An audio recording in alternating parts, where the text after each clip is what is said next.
Good morning बच्चों, मेरा नाम है मोनिका चंद्रावत और मैं कक्षा चौथी को पर्यावरण पढ़ा रही हूँ। कक्षा चौथी, विषय पर्यावरण, पाठ 16, चूचू करती आई चिड़िया। इसमें आपको पक्षियों के बारे में बताया गया है। इस पाठ में बुक खोलिए। प्यारे बच्चों, दोपहर की ठीक 3 बज रही थी। क्या बोल रहा? दोपहर में कितनी बज रही थी? 3 बज रही थी। आकाश में एक भी बादल नहीं दिख रहे थे। आकाश में क्या हो रहा था? बिल्कुल 3 बजे कैसी होती है? तेज धूप निकलती है ना। सूरज क्या कर रहा था? तेज चमचमा रहा था। सूरज था जो वो क्या कर रहा था? तेज चमचमा रहा था। गौरैया, शक्करखोर सभी अपने अपने जोड़े बनाकर अपने घोंसले में बैठे थे। मतलब सारे पक्षी अपने अपने जोड़ों के साथ अपने कहाँ बैठे थे? घोंसला। घोंसला कहाँ किसको बोलते हैं? चिड़िया अपना घर बनाती है ना, उसको घोंसला बोलते हैं। जैसे आपका घर है वो आप घर बोलते हो ना, ऐसे चिड़िया भी अपना घोंसला बनाती है। वो उसका क्या रहता है? घर रहता है। अपने अपने घोंसले में बैठे हुए थे अपने। और फिर जो नए लोग थे ना, अपने घोंसले बनाने की तैयारी में लगे थे। कुछ जोड़े थे वो अपने क्या कर रहे थे? घोंसले बनाने की तैयारी कर रहे थे। कुछ पक्षी ने तो अपने घोंसले बना लिया था। जो कुछ पक्षी थे उन्होंने क्या कर लिया था? अपना घोंसला बना लिया था। और कुछ ने घोंसले में तो अंडे भी दे दिए थे। जो कुछ पक्षी थे ना, उनके घोंसले में क्या थे? अंडे भी दे दिए थे। कुछ के तो बच्चे, छोटे छोटे बच्चे हो चुके थे। नन्हे नन्हे से बच्चे घोंसले से बाहर देख रहे थे। माँ बाप उन्हें तरह तरह के कीड़े, अन्य चीज खिला रहे थे। कुछ तो घोंसला बनाने में लगे थे। कुछ पक्षियों के अंडे हो गए थे। किसी के बच्चे बाहर निकल गए थे। और कुछ माँ बाप क्या कर रहे थे?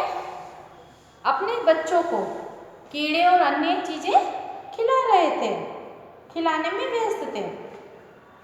हमारे आंगन में भी एक बच्चा हुआ था। एक चिड़िया ने क्या करा था? बच्चा दिया था। उसके घोंसले में अभी एक अंडा पड़ा था। क्या करा? उसके घोंसले में क्या था? एक अंडा। उसकी माँ उसकी ठीक से देखरेख करती थी। गोपाल भाई के घर वाले सड़क के किनारे बहुत सारे पत्थर थे। गोपाल भाई था वो कहाँ रहता? घर के किनारे, सड़क के किनारे क्या थे? वहाँ पर बहुत सारे पत्थर थे। पत्थरों के बीच में खाली जगह पर काली चिड़ियाएँ, मतलब इंडियन रेबिन ने अंडे दिए थे।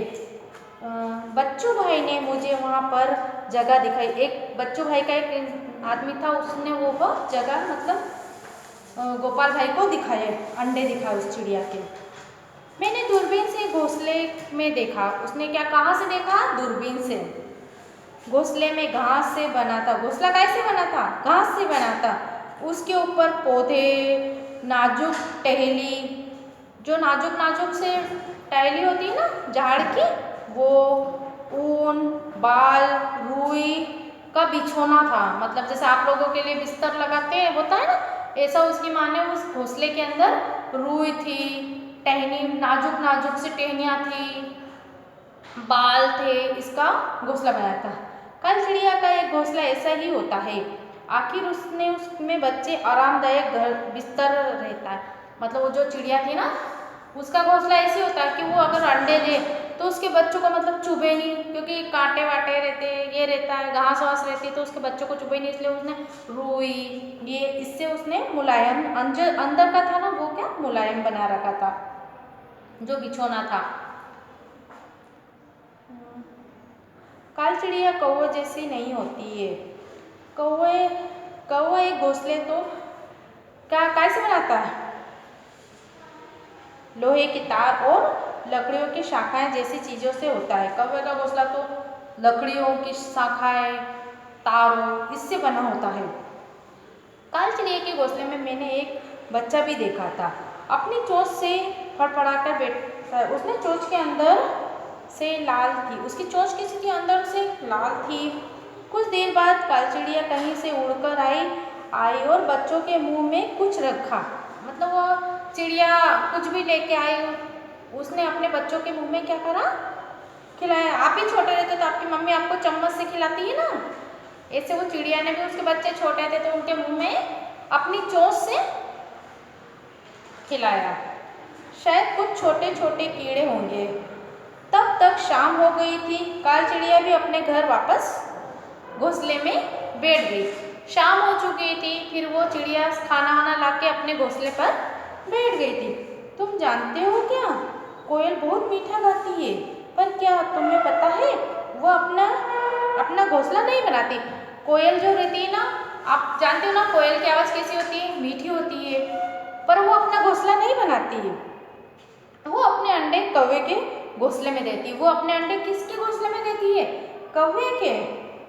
कौवे अपने अंडों के साथ कोयल के अंडे को भी ध्यान रखता है। कौवा है ना जो, वो कोयल के अंडों का भी ध्यान रखता है। छोटे से पेड़ है, उस पे एक डाल है, घोंसला लटका है। पक्षियों में भी कितने अंतर होता है।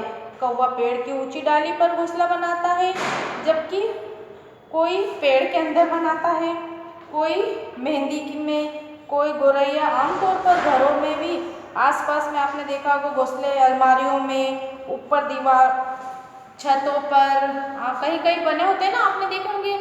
कोई कोई कबूतर लोग रहते हैं, वो खाली खंडर रहता है उसमें घोंसला बनाते, ऊंची डाल पे बनाते। कोई चिड़िया लोग रहती, कभी कभी आपके घर में भी कहीं जगह रहती है वहाँ पर घोंसला बना देती है घर की दीवारों में। कबूतर भी ऐसे आपने देखा होगा, पुराने मकानों, खंडरों में बनाते हैं। गर्मी से टुटुक टुटुक करते रहते, पेड़ तने में गहरे छेद बनाकर अंडे देते हैं। दर्जी चिड़िया का जैसा नाम वैसा ही काम है। आप उनकी नुकीली चोंच पत्तों से सिलकर वो अपने थैली के आकार में वो अपने घर बनाती है, और उसके अंदर क्या करती है, वो अंडे देती है। शक्करकंद किसी छोटे पेड़ पर झाड़ी से, टहनी से टंगे होते हुए देखा होगा आपने। ऐसे घोंसले, वो टंगे हुए घोंसले देखे ना, वो घोंसले बनाती है। उसी शाम हमने एक डाली पर टंगा शक्करखोर का एक घोंसला देखा। क्या तुम जानते हो यह घोंसला कितनी भी चीज़ों से मिलकर बना होता है। घोंसले में बाल, घास, पतली टहनियाँ, सूखे पत्ते, रुई पेड़, छन्नी कपड़े, चिंदे कपड़े आदि से होता है। ये बहुत मुलायम होता है अंदर से। मैंने दूरबीन से देखा है, घोंसले में एक छोटा सा बच्चा था।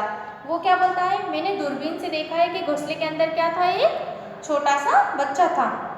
अपनी माँ के खाने का इंतजार कर रहा था। वो बच्चा क्या कर रहा था कि उसकी माँ खाना लेके आएगी, वो खाने का इंतजार कर रहा था, काम भी कर रहा था।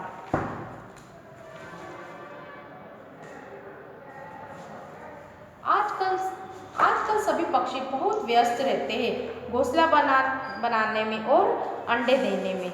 ये तो पहले कदम है, बड़े मेहनत करते हैं।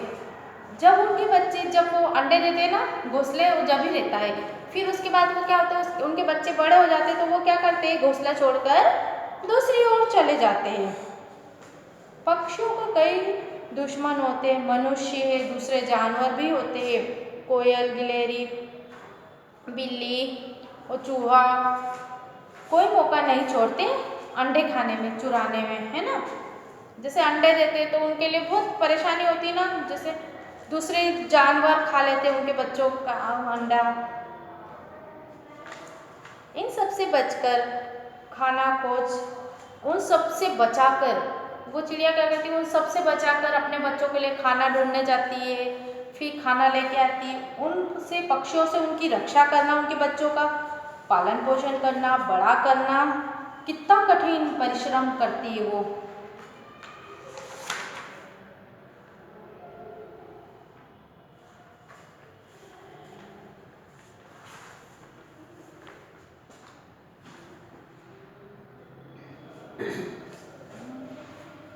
तुमने देखा होगा पक्षी घोंसला बनाने के लिए अलग अलग चीज़ों का इस्तेमाल करते हैं। तुमने देखा ही होगा ना, सब पक्षी अलग अलग तरह के घोंसले बनाते हैं, अलग चीज़ें इस्तेमाल करते हैं। कुछ नुकीली होते हैं, कुछ कैसे होते हैं, अलग अलग इस्तेमाल करते हैं। एक छोटा सा कोई कागज़ से बनाता है, कोई काय से बनाता है। पक्षी केवल अंडे देने के लिए ही घोंसला बनाते हैं। पक्षी क्या करते हैं? केवल अंडे देने के लिए ही घोंसला बनाते हैं। जब अंडों से बच्चे निकल जाते हैं तो घोंसले से उड़ जाते हैं। जब उनके बच्चे बड़े हो जाते हैं तो वो क्या करते हैं? घोंसले से उड़ जाते हैं। सोचो ऐसा होता है, अगर हम भी अपना घर छोड़कर कहीं जाना पड़े तो कितना मुश्किल हो जाता है। अपने लिए तो ये काम कितना मुश्किल हो जाता है। दूसरे जानवर भी अलग अलग जगह पर रहते हैं। दूसरे जानवर भी क्या करते हैं? अलग अलग जगह पर रहते हैं। कुछ ज़मीन पे रहते हैं, कुछ पानी में रहते हैं, कुछ पेड़ों पे रहते हैं।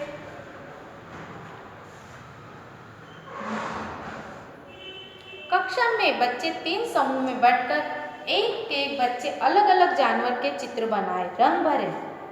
क्या बताया गया है इसमें? सब अलग अलग, एक अलग अलग चित्र बनाओ, अलग अलग पक्षियों के ना।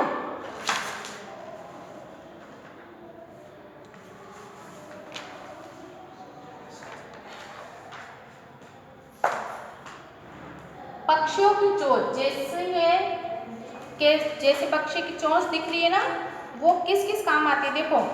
फर्स्ट में देखो, इसको मांस को चीरने फाड़ने के लिए। ये गिद्ध है, इसकी चोंच ऐसी है कि ये क्यों? क्योंकि ये मांस खाता है, इसलिए इसकी चोंच ऐसी दे रखी है कि मांस को फाड़ने और चीरने के लिए। लकड़ी को भेद करने के लिए यह क्या अपना घोंसला लकड़ी के अंदर बनाती है, तो इसकी चोंच कैसी दे रखी है? तिकोनी, कि ये लकड़ी को ठोक सके। फूलों से रस चूसने के लिए इसकी चोंच देखिए आप, ऐसे तिरछी है कि फूल के पास, फूल के ऊपर बैठे और उसका रस चूस सकती है। कीड़ों को खाने के लिए, छेद में से निकालने के लिए। कीड़े रहते ना बारी बारी, वो छेदों में रहते हैं ना, पेड़ों के ऊपर जो छेद रहते हैं उसके अंदर जो कीड़े रहते हैं ना, उनको निकालने के लिए इसकी चोंच देखिए, दिखी है ना, कि आसानी से वो छेद के अंदर जा सके और वो क्या करे? कीड़े निकालने के लिए। बीजों को दबा दबा के तोड़ के खाने के लिए इसकी चोंच देखो कैसे छोटी बना रखी है कि वो आराम से धीरे छोटी चोंच से दाना उठाए और दबा दबा के खाए। काटने के लिए इसकी चोंच देखो कैसी लग रही है, काटने के लिए। अब ये देखो जानवरों के दांत। गाय के आगे के दांत छोटे होते हैं पत्ती खाने के लिए। गाय के जो आगे के दांत होते हैं छोटे क्यों होते हैं? वो पत्ती खाती है ना। घास चबाने के लिए पीछे के दांत चपटे होते हैं और बड़े होते हैं। बिल्ली, आप देखो ये बिल्ली दे रखी है। बिल्ली के दांत नुकीले होते हैं जो मांस को फाड़ सके, काट सके, इसके काम आते हैं। सांप के दांत होते हैं नुकीले, पर वो अपने शिकार को क्या करता है? चबा के नहीं खाता, निगलता है, पूरी तरह से निगलता है। गिलहरी के दांत हमेशा बढ़ते रहते हैं। दांत को काट काट कर वो क्या करती है? कैसे खाती है? वो हर चीज को काट काट कर खाती है। Thank you.